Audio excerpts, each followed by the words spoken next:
Oh. On va faire le direct là rapidement.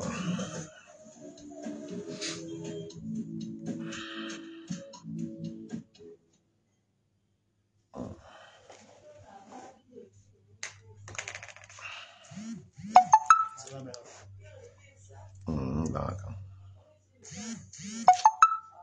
Je vais me préparer à manger là. Je suis en direct. Moi, je m'habille pas oublié.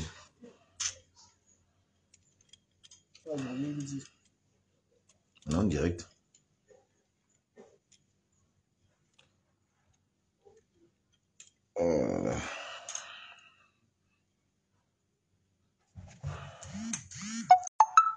Ouais, bonjour. Tu commences par me rassurer si le son est bon.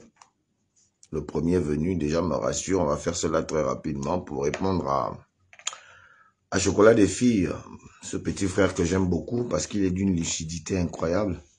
Parce que je respecte ses positions par rapport à l'église. Parce que moi-même, je pense pareil pour l'église. Mais cette fois-ci, il a fait une vidéo dans laquelle je suis pas très d'accord avec lui. Parce qu'il s'agit de sécurité nationale. Il s'agit de l'importance d'un quota qui est connu dans la Convention internationale sur l'immigration. Donc, il y a l'immigration aussi à des règles. Et donc, moi, je suis quelqu'un qui non seulement respecte les règles, mais parfois, si les règles aussi ne sont pas commodes à la réalité que je vis, eh ben, je conteste aussi ces règles-là. Donc, je suis quelqu'un, j'aime d'abord m'appuyer sur la réalité dans laquelle je vis pour parfois refuter ou accepter certaines règles. L'immigration, c'est vrai, chaque pays du monde connaît l'immigration. Tous les pays du monde, même d'ailleurs, il n'y a pas un seul pays où il n'y a pas les étrangers. Ça, c'est vrai, mais ce que mon petit frère Chocolat des filles a omis de dire dans son développement, c'est ce que moi je vais vous dire aujourd'hui pour ceux qui ont suivi sa vidéo. Donc, vous me rassurez déjà d'abord si le son est bon, si tout passe bien, pour qu'on ne me dise pas on n'a pas compris ce que tu as dit. Donc, on va prendre quelques secondes, le temps que quelqu'un me dise si le son est bon. Je vais répondre à Chocolat des filles très rapidement par rapport à sa vidéo que j'ai suivie là tout à l'heure sur l'immigration au Gabon. Très rapidement, dites-moi si le son est bon. Malik Owono, mon petit frère, hein, tu es un non-aligné. Dis-moi si le son est bon. On va commencer ça rapidement. Merci Dari Cécile James. Ok, si le son est bon, voilà ce que je vais dire. Et partager cette vidéo, je vais assumer ça. J'assume ça parce que moi, quand il s'agit de... Quand Oligui Nguema est arrivé dans ce pays-là, moi, je vais toujours prendre Oligui au mot. Et je vais toujours faire ce petit rappel. Avant les élections, je soutenais Oligui. Depuis le 30 août, je soutiens Oligui. Pas vraiment forcément le C3. Parce que dans le C3 aussi, il y a beaucoup des exactions que le C3 a fait, que je n'oublie pas. On a vu certains militaires poser des actes qui n'étaient pas en commodité avec l'acte de libération, donc l'acte libérateur. On a vu certains militaires faire des choses qui ont choqué les Gabonais. C'est pour ça que j'étais pas trop partant pour le soutien du C3, mais plutôt pour Brice Clotaire Oligui Nguema, qui lui avait une vision de remettre le pays sur les rails. Et beaucoup de ses compères pendant la transition ne comprenaient pas les choses ainsi. Je pense que certains militaires avaient déjà un certain laisser-aller, ils étaient dans une bulle dans laquelle ils pensaient que le fait qu'ils soient militaires et qu'Oligui Nguema soit militaire et que les Gabonais soient contents que les militaires aient pour le pays, il y a beaucoup qui se sont un peu égarés sur le plan du comportement qu'ils devraient avoir en tant que militaire pour assurer le Gabonais qui avait déjà donné son quitus à l'armée. Et moi, je n'oublie pas, vraiment, je n'oublie pas qu'il y a des militaires qui se sont mal comportés lors de la transition Et ces comportements-là, on n'a pas oublié. Je vais prendre l'exemple de ceux qui se permettaient, par exemple, lors du couvre-feu, attraper des jeunes Gabonais, même s'ils étaient dans les bars, même s'ils avaient bu, les arrêter lors du couvre-feu et les bastonner jusqu'à ce que mort s'en suive. On a eu ces genres de cas-là que moi je n'oublie pas. C'est pour ça que j'étais pas trop pour le CETRI, parce que je voyais que le CETRI, comme on dit au quartier, faisait maintenant le gros Longunda. C'était maintenant comme ça, Longunda pour rien. Et Brice Kotter Oligingema avait de temps en temps, par la voix de monsieur Mafumbi, quand même rappelé à l'ordre ces militaires-là qui, pour certains, ils avaient trouvé peut-être mieux que, ils avaient peut-être cru que c'était parce que on est tous militaires et puis bon voilà. Non bon bref, je vais pas rentrer dans ça, mais je vais quand même dire que je soutiens Oligingema par rapport à tout ce qu'il a pu dire dès le départ. C'est ça seulement, c'est toute la raison que j'ai aujourd'hui de continuer à croire que je dois soutenir ce monsieur. Parce qu'il a parlé de dignité. Et je vais toujours commencer par la dignité. Aucun développement, chers compatriotes, aucun développement on l'aura si nous ne retrouvons pas d'abord la dignité d'être Gabonais. D'abord, c'est le départ de tout. On peut nous dire qu'on va nous construire les immeubles, on va... Ça là, tant que l'étranger ne respecte pas le Gabonais chez lui et que le Gabonais ne retrouve pas sa nationalité, son genre. Mon genre à moi, je suis Boma, je suis Gabonais. C'est mon genre. Tant qu'on ne retrouve pas cette petite cerise sur le gâteau, qu'on veut nous remettre sur le gâteau Gabon, la dignité, tout ce qu'on va faire Dubaï ou c'est pas quoi, ça n'aura pas de sens. Parce que le Dubaï là, ça ne sera pas le Dubaï des Gabonais, ce sera le Dubaï des étrangers. Le grand remplacement, qu'est-ce que ça veut dire? Le grand remplacement, c'est comme aux États-Unis. Je vais parler en termes simples. Moi, j'aime les propos simples parce que j'ai l'habitude de vous dire qu'il y a des petits gars du quartier, ceux qui n'ont pas trop fait l'école, qui connaissent pas la gromologie, comme on dit au quartier. Il faut qu'ils écoutent. C'est pourquoi j'aime parler en termes simples. Les États-Unis, c'est des Anglais, les Hollandais, les machins, tous ces pays-là, en tout cas, les Anglais en premier, qui se sont téléportés sur des terres parce qu'ils étaient à la recherche des terres. Et ils sont arrivés, ils ont découvert le continent qu'on appelle l'Amérique. Et là-bas en Amérique, ceux qui étaient les premiers à vivre sur ces terres-là, selon ce que la traçabilité que Dieu avait laissée, j'ose parler comme ça, c'est les Indiens. Les Apaches, je pense qu'on les appelle. Ce qui fait, tu vois, quand on suit les films là, hein, les petits du quartier, les films de western là, oh, on voyait les Indiens avec les chevaux là. Et puis il y avait aussi les blancs qui étaient là avec les chapeaux, c'était eux les cow-boys. Vous vous rappelez? C'est les gens là, ceux qui avaient les chevaux là, qui couraient comme ça. C'était eux, les habitants des terres d'Amérique. Alors donc quand les colons, les Anglais et tout le reste là, sont arrivés en Amérique, ils ont découvert l'Amérique, ils ont trouvé que c'était des terres qui étaient d'une richesse incroyable. Parce que les États-Unis sont mal riches sur le sol, contrairement aux Européens, à la France en particulier.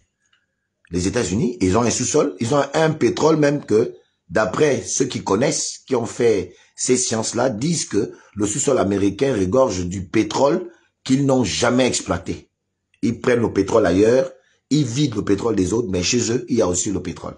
Et donc, ils ont découvert ces terres-là, et en venant trouver donc les originaires, donc ce qu'on appelle les Apaches, les Indiens, tous ces gars-là, eux, ils étaient en état primitif, ils avaient pas trop de développement, un peu comme nous les Africains quand les Blancs sont arrivés.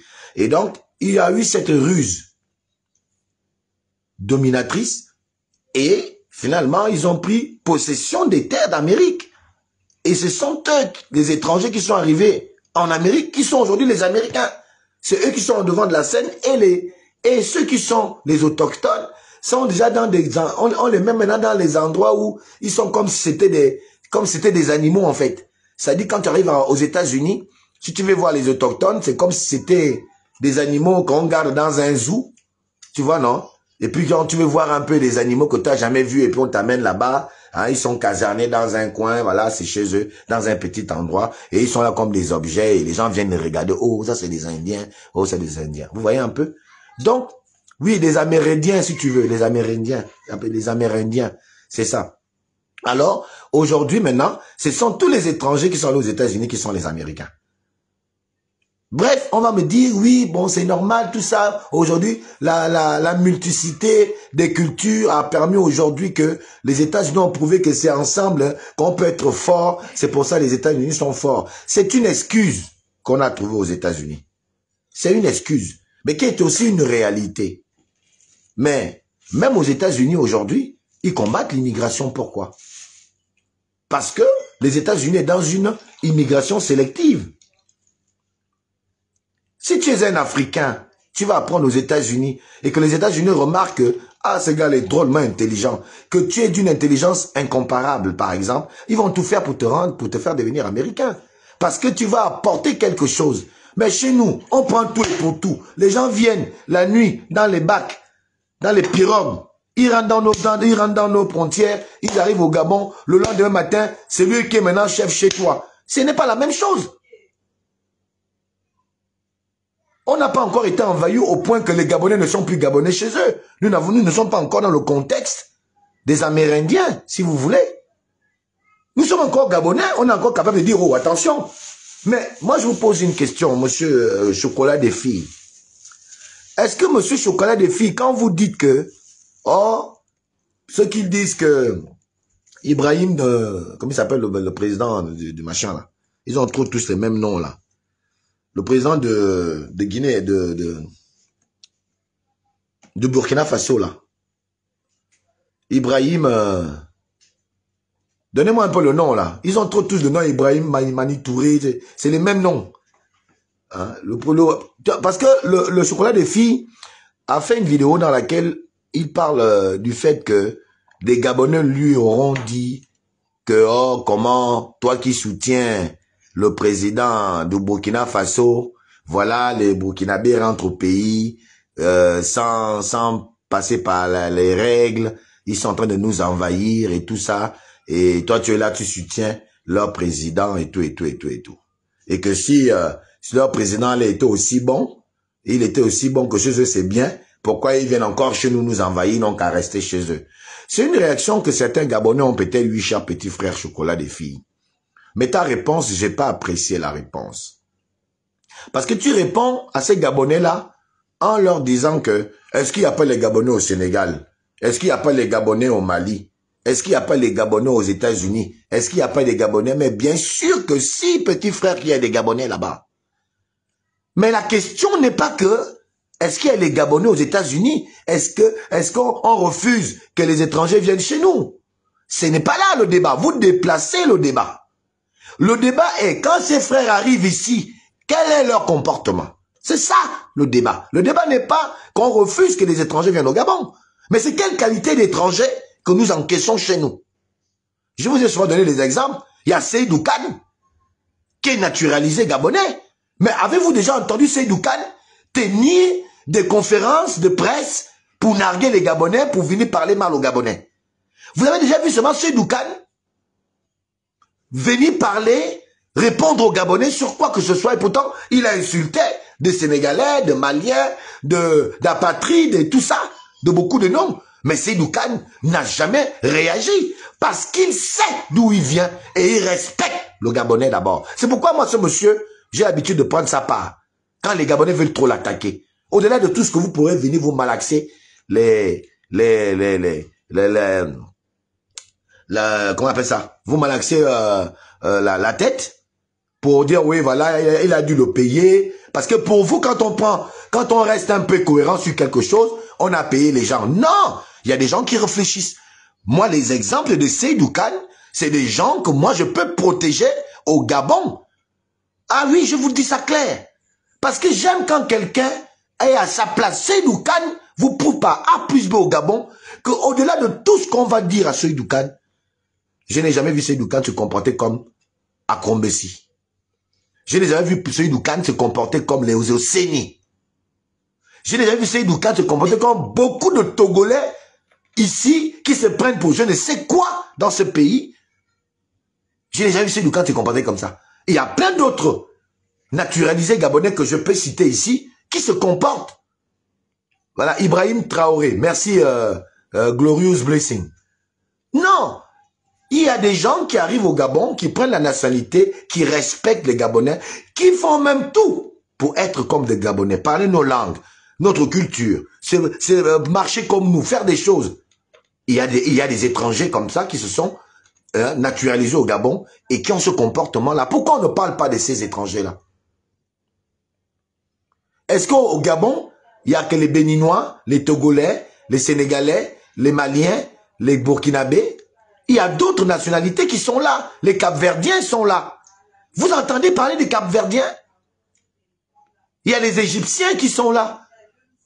Vous entendez parler des Égyptiens? Il y a des Sud-Africains qui sont au Gabon. Mais est-ce que vous entendez parler des Sud-Africains? Pourquoi c'est toujours les mêmes communautés? De certaines communautés, Camerounais, tout ça là, c'est eux. Et quand vous allez chez eux, mais la question est si simple, mon petit frère, tu me fais honte. Tu es quand même un gros intellectuel. Moi, quand je t'écoute, je prends la peine souvent de t'écouter, Chocolat des filles. J'ai l'impression que ton intelligence parfois te déborde. Tu perds les repères parfois. Parce que c'est ça. Vous qui avez tellement fait l'école Bac plus 122, à un moment donné, vous perdez souvent la raison. Parce que, au nom de l'école que vous êtes allé faire, Bac plus 58. Mon frère, mais le diplôme qui est une présomption de connaissance, vous aimez brandir vos diplômes de merde qui ne vous servent à rien. Vous avez des diplômes qui ne vous servent à rien. Entre le diplôme que tu allais faire en France, aux États-Unis, peu importe où tu allais faire ces diplômes-là, qu'est-ce que ces diplômes va venir faire sur un débat d'actualité, un débat social que n'importe quel Gabonais peut regarder, comprendre et vivre? La question des étrangers, est-ce que ça demande avoir un bac, plus je ne sais combien, pour comprendre que cet étranger-là me manque de respect? C'est une question de bon sens, mon Dieu. Vous ne pouvez pas faire ça ailleurs. Allez chez ces gars-là. Allez-y chez eux. Libanais, tout ça, allez-y un peu. Vous ne pourriez pas faire ce que vous faites là. C'est qu'eux, ils font là. Je vous mets au défi. Cher Chocolat des filles, petit frère bien-aimé, vous qui avez un peu d'argent, va voyager au Liban, va insulter un peu un Libanais. S'il ne te découpe pas la tête que tu fais le malin avec là, s'il ne te coupe pas ça avec un bon douk-douk, pas vrai, pas une machette, eux c'est des douk-douk, ils t'attrapent, Allahu Akbar, c'est pas un coup, hein. S'il ne te scie pas avec un douk-douk, tu m'enlèves le nom, il m'appelle Alain Gauthier Mvomo. Plein de frères africains se plaignent. Même là, seulement qu'en Afrique du Nord. Afrique du Nord. Là, je ne te parle pas des États-Unis ou de la France. Je te parle d'Afrique du Nord. Algérie, etc. Plein de frères africains noirs vont là-bas. Ils pleurent, on les jette au désert. Tu as déjà vu, au Gabon, on allait jeter un frère d'Afrique du Nord dans la forêt dense africaine que nous avons ici, à Onjambora, ou je ne sais où, ou à la forêt des abeilles, qu'allez-vous débrouiller, repartez chez vous. C'est des comportements des gens qui n'ont rien à faire de l'espèce humaine. Ils ont dans leur tête, c'est eux et pas les autres. Donc, faut pas souvent vouloir parce que vous voulez plaire aux gens, parce qu'il y a les relations internationales. Parce qu'il y a tel engagement du pays de telle, c'est pas quelle règle. C'est des règles pour affaiblir certains États. Il est hors de question qu'au Cameroun, c'est clairement dit, la vidéo passe sur les réseaux sociaux, c'est interdit à des étrangers de faire le taxi. Pourquoi? Quand on veut prendre le cas particulier et typique du Gabon, vous voulez faire comme si on a enfreint des lois, où nous sommes de la CEMAC, nous sommes de l'Union africaine. Rien à faire. Rien à faire de l'Union africaine. Parce qu'il n'y a aucune Union africaine quand il s'agit du Gabon, quand on se battait avec les Bongos. Il y avait l'Union africaine. Et qu'est-ce qu'elle a fait? Rien à faire de ça. C'est un module politique pour les Blancs pour gérer les Noirs. C'est pour ça le Burkina Faso aujourd'hui, nous applaudissons le Burkina. Ah oui, je fais partie de ceux qui, effectivement, soutiennent Ibrahim Traoré. Mais c'est pas pour ça que je vais assurer que les Burkinabés viennent jouer des avatars, des enfoirés chez moi. Oui, nous supportons Ibrahim Traoré. C'est un panafricain. Oui, mais c'est pas parce que nous le supportons que les Burkinabés vont penser que le Gabon, ils sont chez eux. Qu'ils commencent d'abord par accepter les Gabonais chez nous, chez eux, et que les Gabonais deviennent des ministres chez eux. Et nous, on va accepter le reste là aussi ici. On va plus accepter ça. Donc, moi, je voulais te dire que parfois, faut pas que l'école vous induise à l'erreur. L'école, c'est bien. Le savoir est une arme, c'est bien, comme disent les rappeurs. Et on sort toujours tous armés. Ce n'est pas mauvais. Mais mon petit frère, ne perdons pas le sens. Parce qu'on veut se justifier du fait d'avoir trop fait l'école. Parfois, l'école nous abrutit. Et même pas parfois. Et moi, je le dis et je l'affirme. L'école est un abrutissement. L'école abrutit. Ouais. Et ça peut faire l'objet d'un autre débat. Si tu veux aussi m'inviter, on fera ces débats-là. Je te le dis clair. L'école est fait pour t'abrutir. Quand vous allez chez les Blancs, là, vous allez apprendre je sais pas, à faire de la mécanique ou je sais pas quoi. D'accord? Si vous n'êtes pas plus intelligent que le Blanc d'aller apprendre de vous-même après, je vous dis quand vous revenez de là-bas, si on vous met en expertise avec quelqu'un blanc, même le Blanc va toujours vous dépasser. Parce qu'il ne vous montre pas aussi tout quand vous allez dans les écoles. Et je suis sûr de ça. C'est à vous de plus développer en vous tenant compte des bases qu'on vous apprend, à vous de vous développer et de vous déployer pour aller plus que ce que l'école vous a appris. Tant que tu restes seulement dans les carcans de ce que tu sais de l'école, tu fais de l'automatisme, mon frère, tu n'es pas allé loin. Tu es bloqué. 1 plus 1 égale à 1. Tu t'arrêtes, tu viens me dire ça au quartier. Mais moi, je vais te dire, quand je développe plus que 1 plus 1 est égal à 2.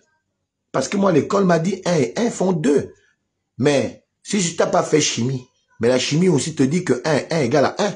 Mais quand tu vas dire à celui qui a fait les mathématiques que 1 plus 1 est égal à 1, mais il va te dire que tu es un menteur. Moi, on m'a dit à l'école que 1 plus 1 est égal à 2. Mais l'autre qui a fait chimie te dira que moi aussi, on m'a appris là-bas que quelque part, 1 et 1 font 1. Puisque vous vous mélangez, c'est ça l'union. Mari et femme, ils font 1. Donc, ce n'est pas faux. Mais si tu ne l'as pas appris, si tu ne l'as pas développé, et donc, il faut développer à partir de ce que vous allez apprendre dans vos écoles, avec vos diplômes, qui nous font croire que vous êtes aussi intelligent.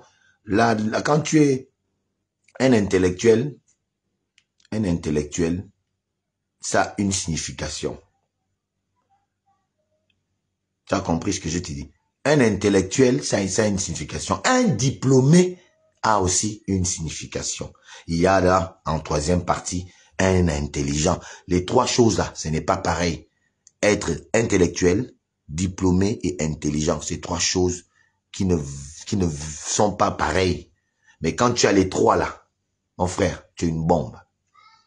Quand tu as l'intelligence, l'intellectualisme, et tu es un intellectuel, mon frère, là, maintenant, tu as mis les trois éléments qu'il faut à un homme qui est hyper calé en tout et pour tout. Tu peux être diplômé et ne pas être intelligent. L'intelligence est la chose que nous devons, nous sommes nés avec. On est intelligent. On ne développe pas l'intelligence. On le développe plutôt, mais on est avec l'intelligence. Mais on n'est pas avec l'intellectualisme. Ça, il faut aller à l'école apprendre. Maintenant, il faut ajouter un peu d'intelligence. Parce que dans ta réponse, vraiment, je n'ai pas reconnu ton intelligence là-dedans. Tu ne vas pas dire que parce que les Gabonais seraient déjà... Dans quelle façon les Gabonais vont dans ces pays-là? J'ai aimé l'explication d'une dame qui est de la diaspora. Une femme qui est de la diaspora. On lui posait la question sur TV+. Oui, madame, qu'est-ce qui fait que les Gabonais se plaignent de la diaspora du Gabon? En ce sens que la diaspora du Gabon n'apporte rien sur le plan économique au pays. Mais d'autres diasporas, le Mali, le Sénégal, tout ça, ils apportent une plus-value à l'économie. Mais pourquoi pas la diaspora gabonaise? Elle a répondu à des termes aussi simples que moi, j'ai même pas voulu écouter le reste parce qu'elle avait déjà tout dit.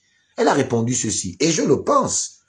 Il y a une différence entre la diaspora ouest-africaine et la diaspora gabonaise. Sinon, il y a une différence entre certaines diasporas d'Afrique centrale, d'Afrique de l'Ouest, noires, à la diaspora gabonaise. Pourquoi il y a cette différence? Elle disait, selon son développement, que la différence entre la diaspora gabonaise, c'est que la diaspora gabonaise, quand elle démarre départ du Gabon, c'est toujours forcément pour les études. C'est pour aller apprendre.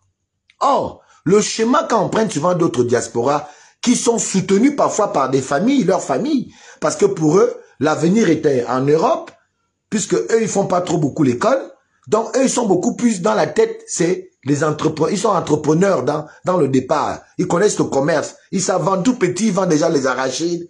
Ils connaissent le commerce. Et donc, eux, généralement, soutenus soit par la famille, soit par l'État, on les envoie à l'extérieur. Déjà, ils sont nombreux sur le plan démographique. Et donc, ils envahissent des pays. Et comme ils ont l'entrepreneuriat dans la tête, donc ils vont toujours dans la recherche de l'argent, en fait. Or, les Gabonais n'ont pas pour la recherche de la connaissance. Ce qui fait la différence, eux, ils font le commerce, c'est normal, ils envoient l'argent à leur pays et donc ils participent à l'économie. Or, nous, on va pour apprendre le savoir, ensuite on vient aider à participer au développement de l'économie au Gabon avec ce que nous sommes allés apprendre. C'est la différence et je suis d'accord avec ça à 100%. C'est peut-être aujourd'hui qu'on voit les Gabonais s'exiler pour d'autres questions. Parce que, bon, la difficulté survenue du pouvoir d'Omar Bongo, ensuite d'Ali Bongo, surtout d'Ali Bongo, les 14 années d'Ali Bongo sont venues complètement mettre tout en question. Ce qui a fait que les gens se sont expatriés à la recherche de liberté, à la recherche surtout de liberté. Et ils sont allés chercher des petits boulots en Europe et tout ça, parce qu'ils ont fui la captivité de la liberté au niveau du Gabon et la possibilité de réussir si on ne passe pas dans un carcan qui est un carcan que vous connaissez. Et c'est ça qui a fait téléporter certains Gabonais pour aller à l'aventure. Sinon, l'aventure, les Gabonais ne sont pas très dans l'aventure. Je ne vois pas un Gabonais en train de traverser l'océan. Et jamais on en a vu. À chaque fois que les Européens ont attrapé les clans d'eau, vous avez déjà vu un Gabonais dedans. Vous voyez un Gabonais prendre un bateau depuis le Gabon et se retrouver aux portes de Chaude. Quand je parle aux portes de Chaude, je parle de l'Espagne là-bas. Parmi tous les émigrés qu'on attrape là, dans les bateaux qui font on appelle comment là, qui meurent dans la mer là. Vous avez la vie des Gabonais? Moi, j'ai jamais entendu qu'il y a parmi les 700, les 1000, les 200, les 300 qui chutent, qu'on attrape ou bien qui réussissent, c'est des Gabonais. Il n'y en a pas. Le Gabonais va se démerder à trouver son billet d'avion. Il va prendre son visa. Il va traverser. Il va prendre l'avion. Il va prendre la mer. Il va arriver en Europe. Donc, ce n'est pas pareil. Et donc, vous comprenez que quand on parle de la question des étrangers au Gabon, ce n'est pas tant que c'est de la xénophobie. Venez le parler ici ouvertement à la place de ceux qui ont peur d'en parler parce qu'ils ont peur des représailles, peut-être même du pouvoir. Laissez-moi vous dire que n'ayez plus peur. Oligui Nguema a dit qu'il est venu de la dignité. Mais la dignité, c'est de dire qu'on ne veut pas telle chose. Ça participe dans ma dignité. C'est lui qui m'a dit qu'il est venu me restaurer. Pourquoi je vais avoir peur de dire ce que je n'arrivais pas à dire il y a 50 ans derrière? Pourquoi vous voulez venir faire genre parce que vous avez des affinités avec le pouvoir d'aujourd'hui, ou bien parce que vous avez à trouver une raison de vivre pour vous? Nous, les autres n'en ont pas encore trouvé. La majorité des Gabonais n'ont pas encore trouvé leur voie. Beaucoup de Gabonais sont encore à le même état que comme si on était encore en 2000, avant le 30 août. On vit encore la même chose. Si vous avez trouvé quelques avantages à côté du pouvoir Oligui, mais tant mieux pour vous. Mais ne narguez pas les autres en voulant nous faire croire que les étrangers seraient maintenant les bienvenus au pays. Parce que ils sont bien, ils apportent. Ils apportent quoi? Le pays s'est développé avec eux en quoi? L'exemple seulement de Taxi Gab nous prouve qu'il n'en a rien à faire de nous. Vous arrêtez ça. Les gars, ils ne vont jamais vouloir parce qu'ils ont leur plan. Leur plan, c'est de nous remplacer au pays. Mais arrêtez de vous malaxer c'est comment Hoffman qui aime dire ça là. Arrêtez de vous branler. Il dit même souvent ça comment là, Hoffman. Hein? Vous faites du striptease intellectuel, voilà. Arrêtez votre striptease intellectuel. Arrêtez ça. Vous vous masturbez comme ça devant tout le monde. Vous jouissez de n'importe comment. Vous faites des branlettes intellectuelles comme ça là, psychologiques. À qui? Non, vous n'allez pas nous branler l'esprit, les gars. Si vous avez eu pour vous, vous restez calme. Si le jambon a été trop sucré, vous fermez vos gueules. Vous fermez vos gueules. Parce qu'il y a des Gabonais qui souffrent encore des étrangers. Et les étrangers continuent à les narguer. Et ils leur disent en face, Gabon c'est quoi? Gabon c'est quoi? On s'en fout le Gabon. Il y a encore qui le leur disent. Ces étrangers doivent dégager. Les taximans te demandent de descendre mon véhicule. Les taximans te disent descends de mon véhicule.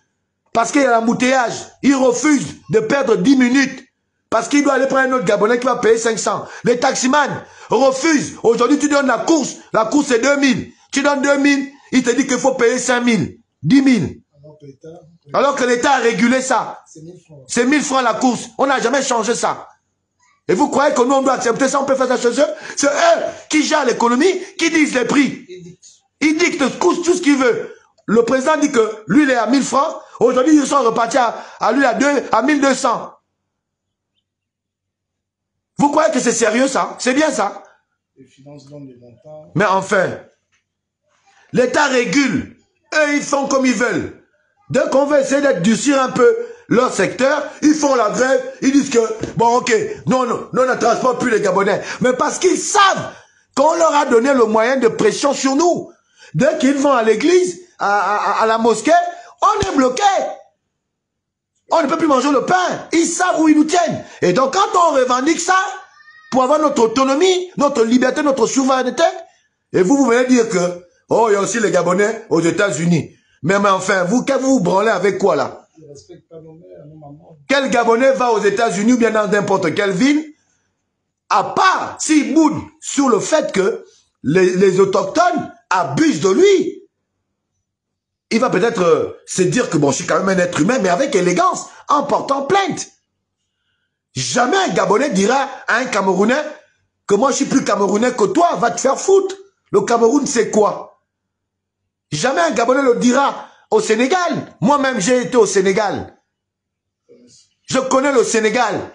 Que j'ai vu certains patriotes aller faire les tours pendant la campagne là. J'ai un enfant moi au Sénégal. J'ai une fille, elle est sénégalaise. Avec mon combi, Lionel Mobiam. C'est mon frère, c'était mon frère, il est mort. On a des enfants au Sénégal. Ceux qui étaient au Sénégal avec moi, ils sont là, ils me connaissent. Les Tikaya et tout ça. Les Réunigno. Vous croyez que moi, je pouvais faire le malin là au Sénégal? Vous connaissez ce qu'on appelle au Sénégal les baïfal? Vous connaissez les baïfal, non? Tu peux aller à la ville sainte de... On l'appelle comment? Cheikh Amadou Bamba, à la ville sainte. Tu peux aller te balader à la ville sainte et tu fumes la cigarette. Et les baïfal te regardent bien, tu bois ta bière tranquillement. Tu bois. C'est une question de culture. Il faut vous adapter aux cultures des autres. Quand j'étais au Sénégal, je me suis comporté comme un citoyen modèle, en respectant les Sénégalais. Tu fais le dégât au Sénégal, les gars, va même à Koloban, rien qu'à Koloban, va faire un banditisme. Tu vois comment les baïfals là vont te chicoter à un stade que tu n'as pas aidé. C'est au Gabon ici que les marchés là, hein, les gens font le malin au marché. Koloban, c'est l'équivalent de Montbouette. Ils connaissent tous les commissaires. L'équivalent de Montbouette à Koloban, au Sénégal. Ou bien à Sandaga. Tous les policiers. Tu ne peux pas avoir raison comme ça. Tu vas avoir raison comment avec un Sénégalais? Ça a commencé par quoi? Mais par contre, ce que je sais, c'est qu'ils protègent les étrangers. Ça, c'est vrai. Mais tu ne peux pas avoir les habitudes que les gars là ont ici au Sénégal. Mais mon petit, tu vas te regarder. Tu vas regretter d'être là-bas. Et moi, je te jure, hein, avant de trouver un Gabonais, ce sera difficile, hein. Quand tu vas commencer à courir là, que tu cherches, tu verras que Sénégalais. C'est pas ici. Avant de voir un Gabonais, un deuxième Gabonais, tu vas voir l'étranger. Commençons par connaître combien ils sont, ces gars-là. C'est aussi important, Excellence. C'est important.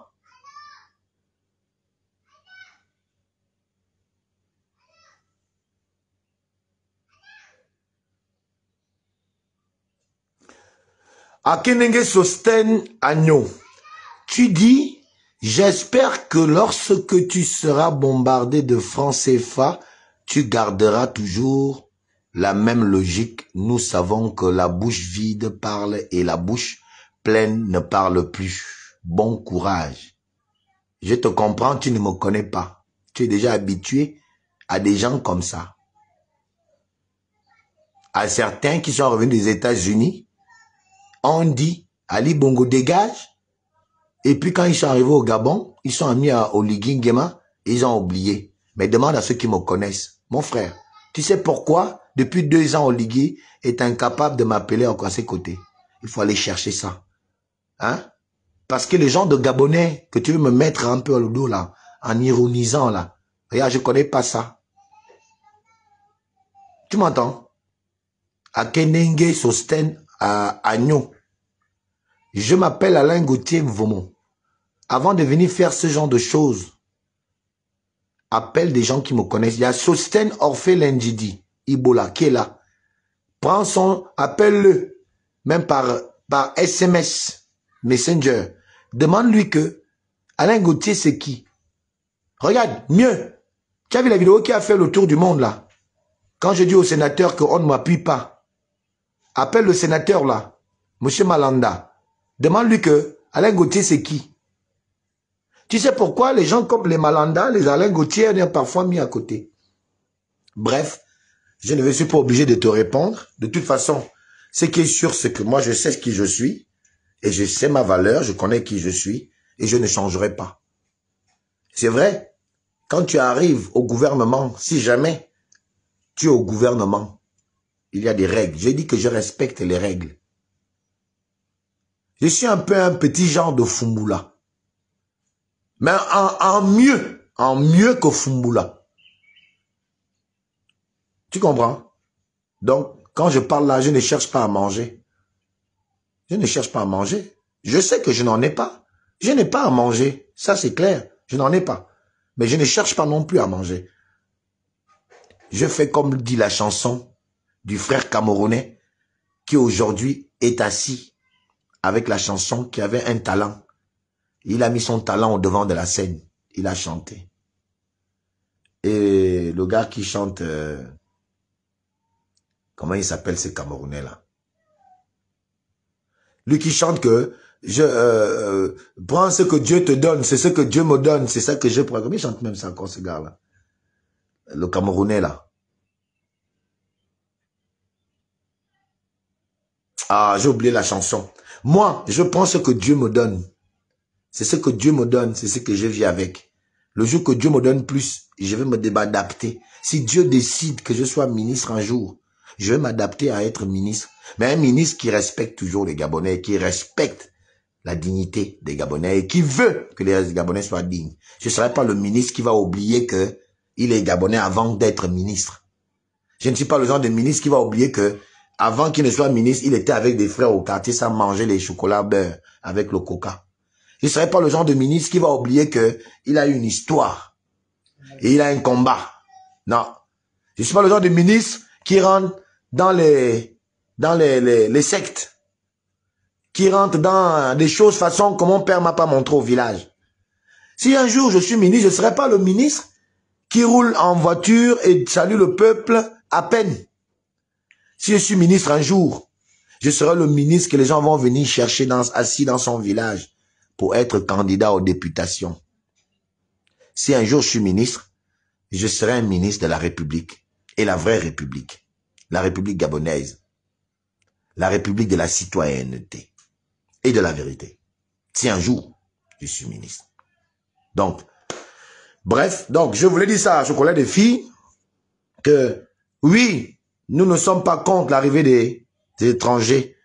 Nous sommes contre des étrangers qui naglent notre République et qui naguent notre vert jaune bleu, qui pensent jouer sur le fait d'être gabonais en volant notre sous-sol, en volant notre argent pour aller investir chez eux. L'investissement chez eux, ce n'est pas aussi un problème en tant que tel, mais c'est d'abord investir dans le pays d'accueil. Mettre d'abord tes moyens, montrer que tu veux te fondre dans la nationalité gabonaise, tu veux être juste avec la nation qui t'a permis d'être là où tu es. Ensuite, s'il faut faire les choses dans ton pays d'origine, c'est tout à fait logique. C'est normal. Il y a nos sœurs et frères qui sont en France, sont devenus français et françaises. Et bien évidemment, leur argent, ils envoient ça au pays pour construire les maisons. On ne peut pas être contre ça. Mais je dis quand même que il faut que ceux-là qui sont que dans le but que du bien que possède le Gabon, ceux-là doivent être chassés de ce pays. Quand je prends souvent l'exemple sur Seydou Khan, vous allez voir les investissements de Seydou Khan, même si Seydou Khan a investi aussi chez lui, peut-être un peu plus, mais il a quand même ses sociétés, ces trucs, il y a beaucoup de choses que Seydou Khan a fait ici, comme il y a aussi les, comment on les appelle, les Libanais là. Hein? Il y a des Libanais là, comme moi je connais, qui ont investi, qui sont Gabonais, qui sont ici. Hein? Comme les premiers Libanais qui sont à Glace là. Hein? Et Hassan et Djedj et tout ça. Bon, voilà, Hassan Chouker. C'est des gars qui sont Boma. On les connaît. Hein? C'est des Libanais, mais on sait que ceux-là, c'est des Boma. Ils sont vraiment Boma. Même s'ils ont encore la peau libanaise, ils pensent encore à leur pays, c'est normal, mais ils sont Sia. Est-ce que vous voyez, ils font le bruit. Ils font pas le bruit. Ils insultent pas les Gabonais. Ils respectent les Gabonais. Parce qu'ils savent qu'ils sont Gabonais, naturalisés, mais normalement, ils viennent d'ailleurs. Donc, ils se fondent tranquillement là. Et il y a cette harmonie entre les Gabonais et eux. Et on ne parle même pas d'eux. On ne parle même pas d'eux. Voilà. Donc, quand vous voulez venir dire maintenant qu'il y a aussi les Gabonais, c'est pas une histoire de retrouver une nationalité dans une autre, un autre pays. C'est pas ça le problème. Le problème, c'est que avec ce que nous vivons comme dérapage de la part de certains de ses frères venus d'ailleurs, il est temps que, avec la restauration, la restauration de notre identité qu'on est en train d'amorcer par cette politique de redynamisation de notre économie, par cette politique de redynamisation de notre verge bleue, donc notre dignité, en tant que Gabonais, en tant que patrie, on doit commencer par réfléchir sur une immigration sélective. Il faut qu'on commence à réfléchir dessus. S'il y a eu le développement des pays comme les États-Unis, parce qu'ils ont fait à un moment donné, je dis bien, à un moment donné, ils ont fait une immigration sélective. Ils ont d'abord embrassé tout le monde, ils avaient besoin de la main-d'œuvre, ils avaient besoin des ouvriers et tout pour construire l'Amérique. Et puis au bout d'un temps, ils se sont dit que, bon, maintenant qu'on a commencé à construire, on a déjà de la main-d'œuvre et tout ça, ce qu'on peut faire maintenant, c'est qu'on va faire une immigration sélective. Il faut que tu apportes aux États-Unis quelque chose pour que les États-Unis te donnent sa nationalité. Donc, c'est sur cette base qu'aujourd'hui, je vais profiter d'attirer l'attention du président de la République, chef de l'État, Brice Oligui Nguema, en lui disant, bravo président, continuez dans la dynamique, bien que beaucoup de Gabonais autour de vous ne comprennent pas encore où vous voulez emmener le pays. Si nous, on se permet aujourd'hui de prendre de l'avance en parlant comme nous parlons, ce n'est pas pour dégringoler les relations séculières qu'il y a entre certains pays et nous sur le plan diplomatique et économique. Non, c'est pour dire que les gens doivent comprendre que le pays est en train de prendre une autre tournure et que dans cette nouvelle tournure, ils sont obligés, je dis bien, obligés d'abord de respecter le Gabonais de souche, ensuite de respecter la nationalité gabonaise qu'on leur octroie, qu'on leur donne par la force de la loi, parce que la loi permet qu'un étranger qui a vécu au Gabon demande à être gabonisé, si je peux parler comme ça. C'est pas un problème pour un Alain Gauthier, c'est la loi. Je ne peux pas, qui suis-je pour la changer? Puisque mes frères deviennent des Ivoiriens, mes sœurs deviennent des Françaises, mes sœurs deviennent des Américaines, des Guinéennes, des machins. Je ne peux pas être contre. Je parle du comportement. C'est le comportement que je n'aime pas. Et quand un étranger apporte un comportement pareil qui peut tuer ses relations séculières, je dis qu'il faut faire gaffe. Et donc, il faut l'expulser pour éviter qu'on ait des problèmes avec nos pays voisins. Parce que ça va nous emmener dans un problème diplomatique. Parce que nous, on va réagir en disant que vous n'êtes pas chez vous. Mais évidemment, il y a d'autres Gabonais dans leur pays, mais ces Gabonais-là vont être des victimes collatérales plutôt. Ils vont être des victimes collatérales parce que eux, ils sont bien dans leur pays, ce sont leurs frères qui se comportent mal. Quand on va les bastonner ici, que arrêtez ce que vous faites, eux aussi vont bastonner nos frères, mais ce sera cadeau. Donc, on jauge aussi tout ça, c'est pour ça qu'on n'arrête pas de dire attention. Parce que nous, on a le temps de jauger toutes ces choses. Toutes ces choses qui peuvent arriver. C'est pourquoi on fait gaffe. Mais on attire toujours attention qu'attention. On ne passe pas à l'acte, pas parce qu'on a peur. On ne passe pas à l'acte parce qu'on pense aux nôtres qui sont dans leur pays. On pense aussi à l'image du pays. Au milieu de toutes ces nations. Il ne faut pas qu'ils pensent que parce qu'ils le font à nos frères là-bas, que nous on est incapable de le faire. Surtout nos frères de l'Afrique du Nord là. On le fait parce que on n'a pas cet esprit que eux ils ont. Et nous ne sommes pas obligés d'agir comme eux. Mais on peut aussi agir comme eux. Et ça, c'est déjà fait. Avec le général Tonnerre, hein, qu'on appelle le général Idriss Ngari, qui avait juré qu'il ne fera pas... On avait rapatrié les Nigérians quand c'était trop fort là. Ça n'a pas enlevé que le Gabon soit au Gabon ou que les Nigérians soient toujours au pays. Donc parfois, comme a fait Obiangema récemment, il a fait partie des Camerounais. Même Obiangema leur a chassé. Allez-y chez vous. C'est des pestes pour certains Camerounais. Pas tous les Camerounais, mais les Camerounais, la majorité, c'est des pestes dans un pays. Désolé pour l'expression. Vraiment, je suis désolé. Parce que ces gars-là, ils ont tellement la grosse tête. Ils ont la grosse tête. Nigérian, Cameroun, c'est pourquoi ils sont frontaliers. Vous voyez? Donc, Chocolat des filles, vraiment, je voulais faire cette vidéo pour te répondre en te disant que, non, petit frère, tu es un intellectuel. Tu as produit des ouvrages. Un intellectuel, c'est celui qui a produit quelque chose avec l'école qu'il allait faire. C'est ça qu'on appelle quelqu'un est un intellectuel. Tu dois produire de ton savoir. Toi, tu es un intellectuel.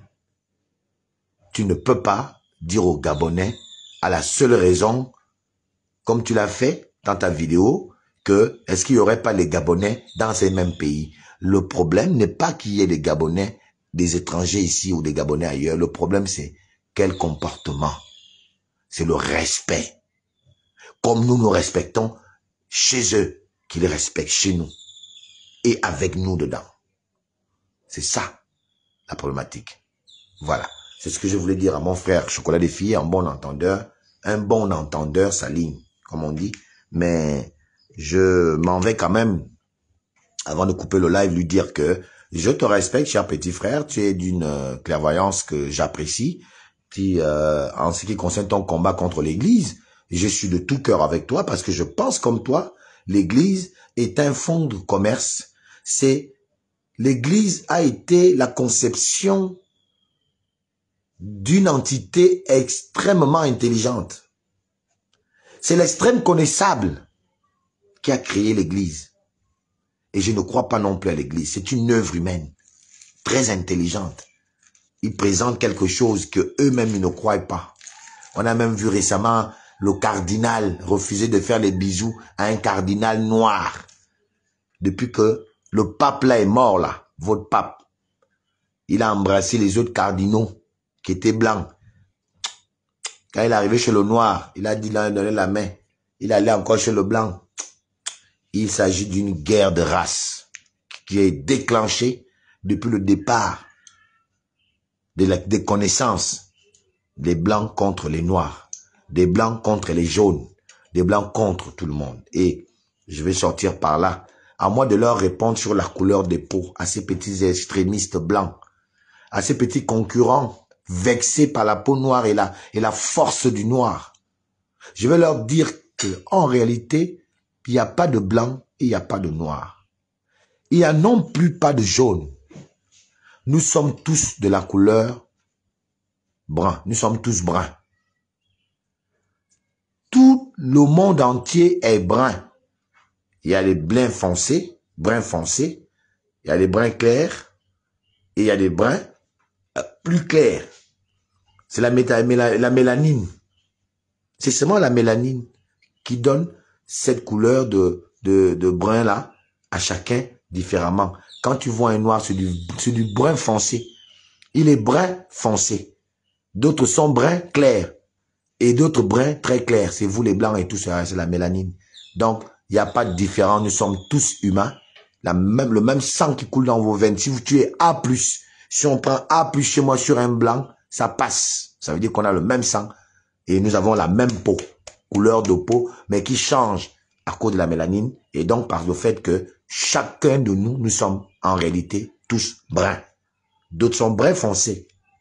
D'autres sont bruns un peu clairs. D'autres sont bruns clairs. Et c'est vous les blancs.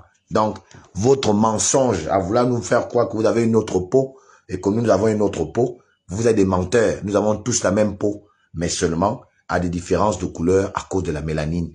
Donc, mon frère, tu n'es rien. Tu es blanc, je suis noir. Mais moi, quand tu es en face de moi, tu n'es qu'un être humain. Tu n'es pas un blanc. Tu es un être humain qui a une couleur à cause de la mélanine beaucoup plus foncée, beaucoup plus claire. Et moi, la mienne est peut-être un peu brun, un peu plus foncé ou moins foncé. Voilà. Que cela ne tienne, c'est ce que je voulais aussi dire à ces petits extrémistes blancs qui croient toujours avoir